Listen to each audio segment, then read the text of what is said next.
दरम्यान मालेगावमध्ये मुसलमान आता चिडलेले आहेत। नमाज पढून झाल्यावरती मालेगावमध्ये आता मोर्चा निघणार आहेत आणि याच पार्श्वभूमीवरती सध्या मालेगावमध्ये पोलिसांचा मोठा फौजफाटा तैनात करण्यात आलेला आहे। कोणताही अनुचित प्रकार घडू नये यासाठी आता पोलीस अधिकच अलर्टवरती आल्याचं चित्र आहे। त्यामुळे आता लवकरच हा नमाज पडल्यानंतर हा मोर्चा आता निघणार है।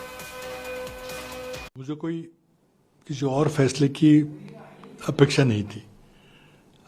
पता था यही होने वाला है। कोर्ट ने क्या कहा है? कोर्ट ने कहा है कि एनआईए ने ठोस सबूत पेश नहीं किए और जब मर्डर का केस होता है तब जब तक विदाउट एनी डाउट जब तक पूरा एविडेंस नहीं पेश किया जाता तब तक सजा नहीं सुनाई जाती। तो इसका ये मतलब नहीं कि ये बेगुनाह है।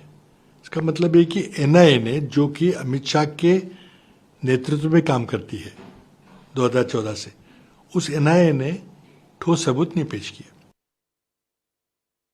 इस तरह की सरकार काम कर रही है।